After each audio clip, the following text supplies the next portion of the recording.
This is what parents were waiting for, right? And given our point of sale penetration, so you find us at every Target store, right? At a lot of Walmarts. Once you buy the box, you have a lot of follow-up purchases that are, given the electronics and the production cost of the box, are much more profitable with the figurines.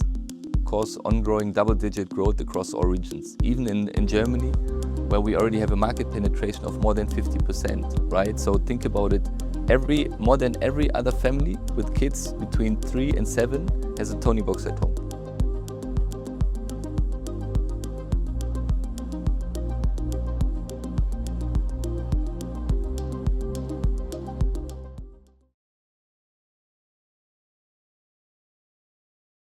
Welcome to the MKK here in Munich. My name is Anna Proske and I'm here together with Avaton, bringing you companies closer through interviewing the people behind them.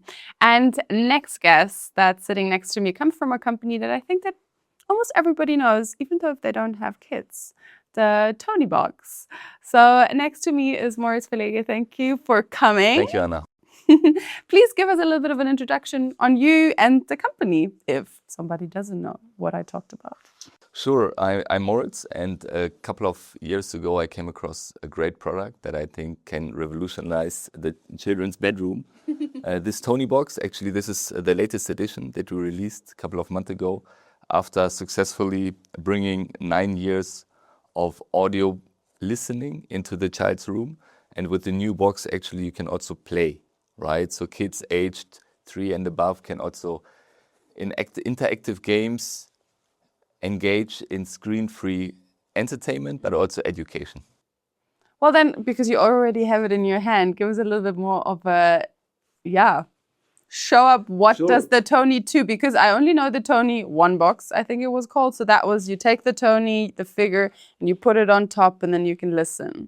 Sure, basically the concept of the TonieBox is that you turn the box on, you put the figurine, there are more than 1,300 figurines on top, and it starts playing. This one is a Spanish one, right, for the Latin American market.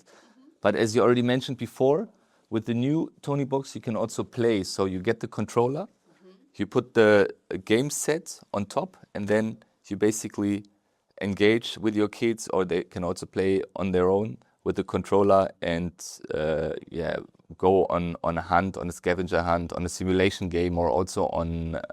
So you put a screen on top, or you put another device on top of that? No, basically you just take the Tonie Play template on top, and then together with the controller you engage in the play, but you don't put any screen, or you don't need to buy additional products other than the controller. Okay, so it stays a screen-free product. Correct. Yeah. Amazing. That's great. So you already held this in your hand, and everybody talks about a subscription kind of model that Tonie does. But when I think about a subscription, I don't really necessarily think about a physical thing, but it is. What kind of an impact does it have on you as a company to drive with a subscription kind of model? Yeah, great point, because we noticed, as I mentioned before, we started selling the boxes 10 years ago, right? And we sold, the last reported number, end of 2025, we sold almost 12 million boxes globally already. And we noticed 70% of those boxes are still active. So not necessarily first hand, but maybe second hand or even third hand. But on average, whether you buy new or used, in the first 4 years, people buy on average 20 figurines. Right, so the earlier you start engaging with the product, the more figurines you buy. So it's not necessarily a subscription, but we see that customers behave in similar ways, right? Of course, you also have households who buy 40, 50 figurines, but on average, within the first 4 years, people buy 20 figurines. And then obviously with the new TonieBox, we also extended the age range, right? Before we were targeting 3 to 7-year-olds. Now we target 1 to 9-year-olds. So the earlier you start engaging with the product, the longer your child is likely to engage with it as well, right? And this is why we call it subscription-like cohorts, because we can model pretty accurately how much follow-up purchases will come with the box. Wow, that's crazy. Yeah, I read that 3/4 of your revenue is actually done by the figurines. That's crazy. It's a big number. Correct. And I know you shouldn't compare our business model with printers or razor blades, but this is why we call it razor blade, right? Once you buy the box, you have a lot of follow-up purchases that are, given the electronics and the production cost of the box, are much more profitable with the figurines. Crazy. So talking about numbers, in 2025, you made around about 600 million on revenue. Was a rise about like 35% more than the year before that. In 2028, analysts say that you could actually reach 800 or even a million or even a billion. What do you think on that statement? Yeah, to be honest, it's great if they think that. But so basically what we published is the guidance for 2026. And we expect to be able to continue growing by another 20% on constant currency level, on group level. In North America, much quicker, right? North America is our, let's say, growth engine. But on targets beyond 2026, we will actually update on June 18th during our Capital Markets Day in London. Okay, so we'll keep that in mind. You just mentioned North America, so that market grew over like 40%. Why is that? Like, you come from Germany, I guess it's a whole different target, or not necessarily target group, but behavior. Why is that market now becoming so big and such a massive one for you? I don't want to exaggerate with words, but in North America, we really completely redefined a new category, right? I guess you and me, we grew up with cassettes, and at least in Germany or German-speaking countries, you are used to audio entertainment for kids, right? In the States, this didn't exist before, right? They have a huge cable TV network, so kids didn't necessarily grow up with audio content. So when we introduced the TonieBox, we noticed we literally redefined and reinvented a new category that kids can engage with.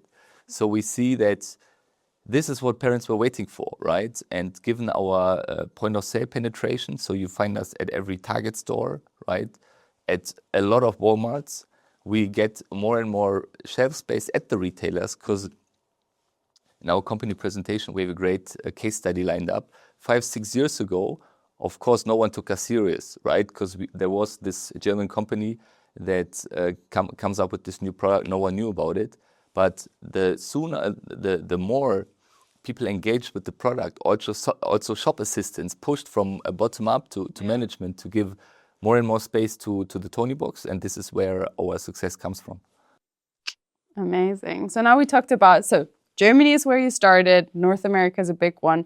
What other markets do you see growing, and how do you localize them? And the product is so deeply rooted in language, like that is also a big topic, I guess, to have the translations of stories and everything. Correct. So currently you find stories in English, in German, in Spanish, and in French, although Spanish is very limited and just for the Latin American market, right? So no Spanish market? No Spanish market, at least for the next couple of months. Okay. Or years. But you can buy Tonies in the UK, where we just sold our 1 millionth box.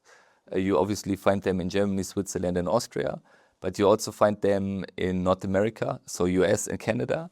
And we recently localized Australian and New Zealand content, right? So this is not just English content, but this is also Australian childhood heroes, for example, right? Same with the US. And France, of course. And France, of course. So I guess most of those heroes, or a lot of heroes, come from Disney, Pokemon. So those are the childhood heroes. How did you land all these partnerships? How did that start, that they work together with you? Yeah, same story as for the stores in the US, right? So actually the first franchise we got 10 years ago was, I think it only exists in Germany, but this Mouse and the Elephant that explain certain things to kids, right? So it was local franchises from the German public broadcasting channel. And over time, and the more significant we became as a company, franchisors actually approached us. And now we work together with more than 460 partners on different levels. And we recently announced partnerships with the German Bundesliga, right, the Football Association, but also with Hasbro and Mattel. So for the new TonieBox, we will actually release Monopoly without a screen, but still in a digital audio way, right? Okay. Interesting. So a lot to come. And not to mention, next to the 460 partners, we also have our own creations, right? So it's a mix for us. On one hand, you mentioned them, Disney, Paw Patrol, and other franchise givers. But also where we see there might be some niche or there might be missing content, especially for younger kids who do not know Disney yet, we develop our own content as well. Yeah, and you even, I told that story earlier, I bought a little figurine and I just talked on it myself. So you can even do that. You can create your own figurines. And now back a little bit more into numbers. So you went onto the stock market or the SDAX in 2025. Did it change something in your day-to-day business life, or what happened there? Exactly. So we IPO'd 5 years ago, end of 2021. And although we always met our targets, the stock market looked a little bit critical at us, right? Whether we are just a one product company, whether it's just a hype, right? I remember even before I joined Tonies talking to many investors who were afraid that this product at some point will go out of the market. But I think with the new TonieBox that we released in Q3 last year, we proved the market wrong. And since then, our share price basically reached new levels. And with that, were the inclusion into the SDAX. And for many, especially in the international investors, we saw that it opens new opportunities because of increased liquidity and trading volume to basically be open for new investors, for larger investors who couldn't invest before because of the limited liquidity. Yeah. Wow. Okay. So you gave us a good overview, I would say. Now, if we look into the future, what's going to happen in 2026? What would you want investors or potential investors to know about you? So looking into 2026, we have a couple of partnerships we already announced, right? I mentioned Pokemon. Yeah. So basically, we are the first company that brings audio content to Pokemon, right? Outside TV. Yeah. Then we mentioned Hasbro with Monopoly, Guess Who, Game of Life, where kids can play together with their friends or with their family on a screen-free device. And there will be another of follow-up partnerships we didn't announce yet. We have the Capital Markets Day coming up, and then, of course, ongoing double-digit growth across all regions, even in Germany, where we already have a market penetration of more than 50%, right? So think about it. More than every other family with kids between 3 and 7 has a TonieBox at home. And this is what we want to build on as a foundation. Wow. Thank you, Moritz. That was a very interesting one. So I said before, I think most of the people know Tonies. If you haven't now, you do. And it definitely is a company to watch. Thank you very much.